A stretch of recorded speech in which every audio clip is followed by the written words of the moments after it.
ان الحمد للہ الصلاۃ والسلام علی اشرف الانبیاء والمرسلین نبینا محمد صلی اللہ علیہ وسلم وعلی آلہ واصحابہ اجمعین۔ رب اشرح لی صدری ویسر لی امری واحلل عقدۃ من لسانی یفقہوا قولی۔ میرے محترم ناظرین اکرام، السلام علیکم ورحمۃ اللہ۔ آپ کیو ڈاٹ گرامر دیکھ رہے ہیں، میں آپ کا ہوسٹ شاہد ملک۔ ہم نے سورہ البقرہ کی آیت نمبر 197 تک پڑھا ہے اور آج انشاءاللہ ہم آیت نمبر 198 پڑھیں گے۔ حج کے حوالے سے موضوع چل رہا ہے اور آج ہم دیکھتے ہیں کہ آج کی آیت میں ہمارے پاس اللہ تعالیٰ نے کیا حکم نازل فرمایا ہے۔ حسب معمول پہلے ہم آیت مبارکہ کو سمجھیں گے اور اس کے بعد پھر گرامر کی تفصیل ہوگی۔ تو چلیے شروع کرتے ہیں سورہ البقرہ کی آیت نمبر 198 کی پریزنٹیشن۔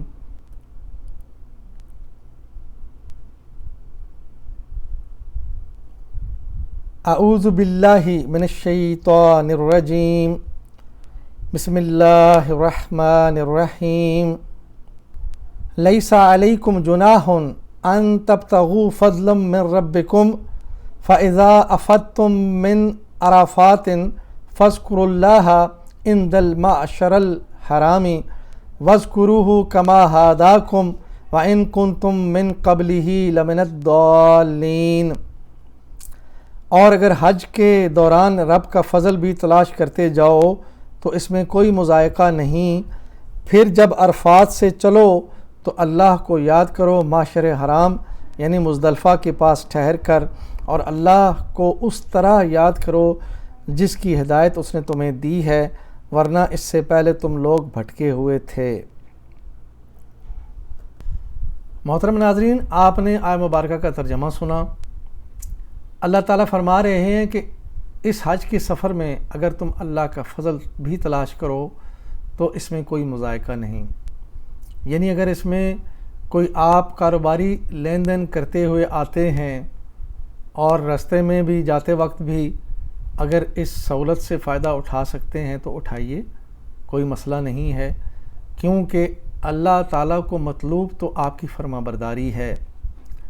آپ کس قدر فرما بردار ہو کر اللہ کے متقی ہو کر اس راستے پہ چلتے ہیں۔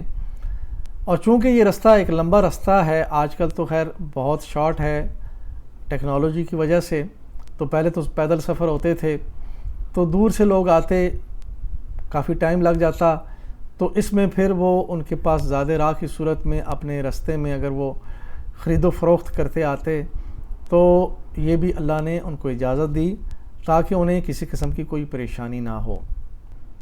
اور پھر جب تم عرفات سے فارغ ہو جاؤ اور معشر حرام جسے مزدلفہ کہا جاتا ہے اس کی طرف چلو اور وہاں پہ جا کے ٹھہرو، جو حج کے اراکین میں سے ایک رکن ہے، وہاں پہ رات گزارنی ہوتی ہے، تو وہاں پہ کوئی اور کام تو نہیں کرنا، رات بسر کرنی ہے، ٹھہرنا ہے، تو اس میں اللہ تعالیٰ نے فرمایا کہ اللہ کو یاد کرو، اللہ کا ذکر کرو، ویسے ذکر کرو جیسے اللہ نے تمہیں ہدایت دی ہے۔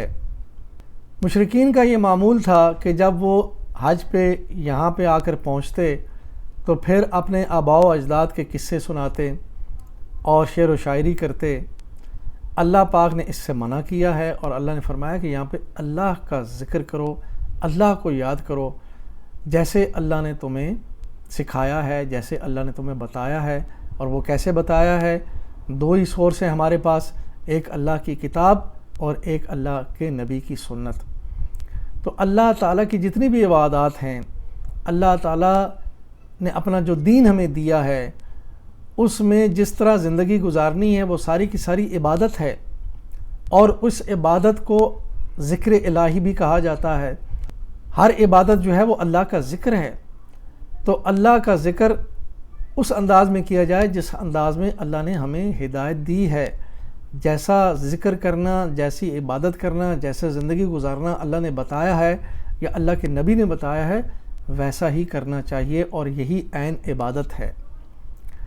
ہمارے ہاں مروجہ طریقے ہیں جو اللہ کے ذکر کے طور پر لوگ کرتے ہیں، اور ان کا نہ تو قرآن کے ساتھ کوئی تعلق ہے، نہ ہی کوئی اللہ کے رسول کی تعلیمات کے ساتھ، تو وہ چیزیں تو پھر اللہ کے ہاں قابل قبول نہیں ہیں۔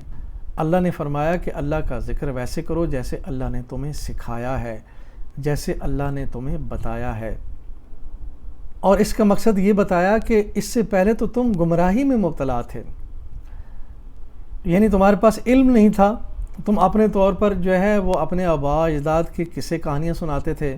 اب اللہ نے تمہیں ہدایت دے دی، ایک طریقہ بتا دیا، نبی بھیج دیے، انہوں نے سارے جو ہیں عبادات کے مناسک ہمیں بتا دیے، تو بس پھر اب اسی طریقے پر تمہیں اللہ کا ذکر کرنا ہوگا۔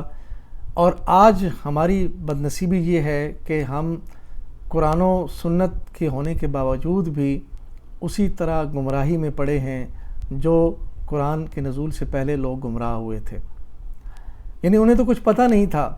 ہمارے پاس تو ہدایت کے راستے موجود ہیں، لیکن پھر بھی ہم اللہ کو اس طرح یاد کرتے ہیں جس طرح اللہ نے ہمیں کوئی حکم نہیں دیا۔ یاد سے مراد اللہ کی عبادات بھی ہو سکتی ہیں، اللہ کی دی ہوئی زندگی کا طریقہ بھی اسی میں شامل ہے، اور اللہ کا ذکر کرنا یہ بھی اسی میں شامل ہے۔ تو وہ قابل قبول وہی ہے جو اللہ نے اپنی کتاب میں اور اپنے رسول کی زندگی میں یا آپ کی ہدایت میں ہمیں بتایا ہے۔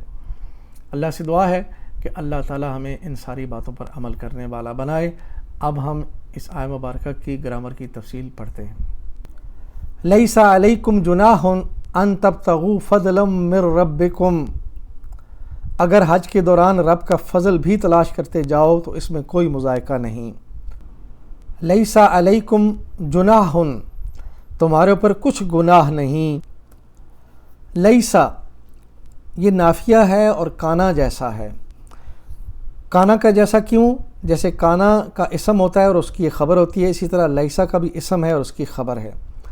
علیکم مرکب جاری یہ خبر ہے اور یہ متقدم کی گئی ہے، یعنی پہلے لائی گئی ہے، اور اسم اس کا جناح مرفوع حالت میں یہ بعد میں مؤخر کیا گیا ہے۔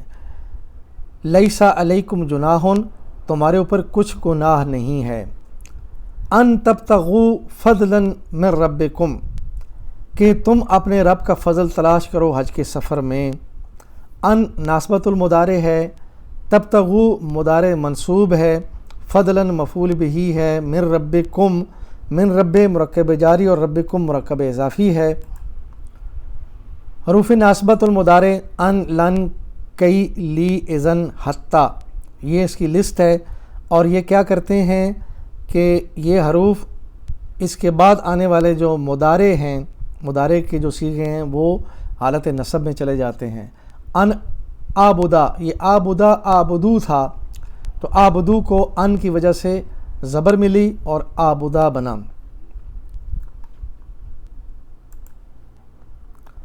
تبتغوا مادہ با غین یا، باب اختلفا ماضی کا پہلا صیغہ، ابتغا مضارع یبتغی، اختلفا یختلفو، ابتغا یبتغی۔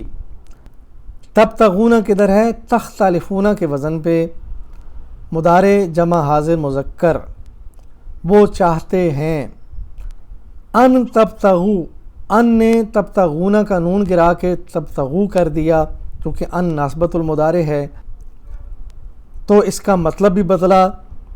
تبتغون کا مطلب وہ چاہتے ہیں، ان تبتغو کہ تم چاہو، ان نے نون گرا دیا اور مطلب میں بھی فرق پڑ گیا۔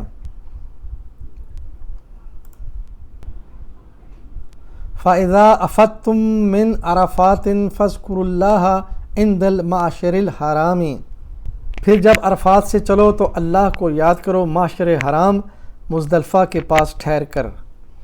فَإِذَا أَفَضْتُم مِّنْ عَرَفَاتٍ، اور جب عرفات سے واپس چلو، فا عطفہ اذا ظرف زمان ہے اور یہ شرط کے طور پر آیا، افضتم فعل ہے، من عرفات مرکب جاری ہے۔ افضتم اس کا مادہ فا یا داد، باب اسلمہ ماضی کا پہلا صیغہ، افادا مضارع یفیدو، اسلمہ یسلمو، افادا یفیدو۔ افضتم کدھر ہے؟ اسلمتم کے وزن پہ، ماضی جمع حاضر مذکر کے لیے تم سب عرفات سے واپس آئے۔ اذا نے جو ہے وہ ماضی کو مضارع کا مطلب دیا، اذا افضتم جب تم واپس آؤ، اور شرط کے طور پر آیا اذا، شرط لگا دی۔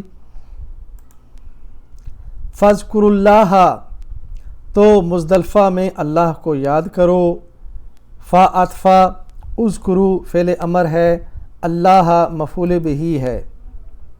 اذکروا مادہ ذاکرا، باب نصرہ ماضی کا پہلا صیغہ، ذاکرا مضارع یذکرو، نصرہ ینصرو، ذکرہ یذکرو۔ امر باب نصرہ میں واحد کے لیے امر انصر، جمع کے لیے انصرو۔ ذکرہ میں واحد کے لیے امر اذکر، جمع کے لیے اذکرو، انصرو کے وزن پہ، تم سب یاد کرو۔ عند المعشر الحرامی، معشر حرامی مزدلفہ کے پاس ٹھہر کر۔ عند ظرف مکان ہے، المعشر الحرام مرکب توصیفی ہے۔ وَاذْكُرُوهُ كَمَا هَدَاكُمْ وَإِن كُنتُم مِّن قَبْلِهِ لَمِنَ الضَّالِّينَ، اور اللہ کو اس طرح یاد کرو جس کی ہدایت اس نے تمہیں دی ہے، ورنہ اس سے پہلے تم لوگ بھٹکے ہوئے تھے۔ وَاذْكُرُوهُ كَمَا هَدَاكُمْ، اللہ کو یاد کرو جیسے اس نے تمہیں ہدایت دی۔ واو عطفہ اذکرو امر ہے، ہو اس میں ضمیر واحد غائب کے لیے، کما کا اور ما مرکب جاری بنا، ہادا فعل ہے، کم مفعول بہ ہے۔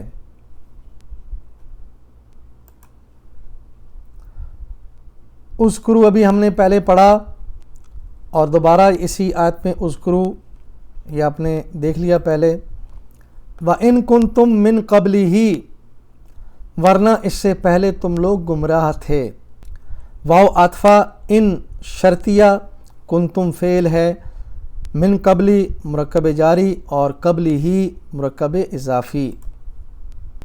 کنتم مادہ کاف واو نون ناقصہ فعل، ماضی کا پہلا صیغہ کانا، مضارع یکونو، کانا یکونو، اس کی گردان ہم نے اپنی گرامر کی کلاس میں پڑھی ہے۔ کنتم، کنتم کدھر ہے؟ ماضی جمع حاضر مذکر، تم سب ہو۔ لَمِنَ الضَّالِّينَ، ضرور گمراہی میں بھٹکے ہوئے تھے۔ لام توکید کے طور پر، من الضالین مرکب جاری ہے، من حروف جارہ میں سے الضالین یہ اسم الفاعل جمع ہے، اور یہ اصل میں الضالون تھا۔ واو نون ہٹ کے یا نون کیوں بنا کہ واو نون والے جتنے بھی جمع کے حروف ہیں وہ جب حالت نصب اور حالت جر میں جاتے ہیں تو واو نون یا نون میں بدل جاتی ہے، دالون سے دالین بن گیا۔ الحمدللہ سورہ البقرہ کی آیت نمبر 198 ہم نے پڑھ لی۔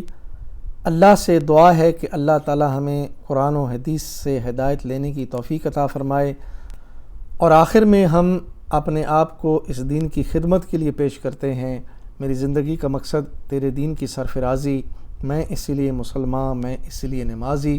وآخر دعوانا ان الحمدللہ رب العالمین، الصلاۃ والسلام علی رسول الکریم، جزاکم اللہ خیراً۔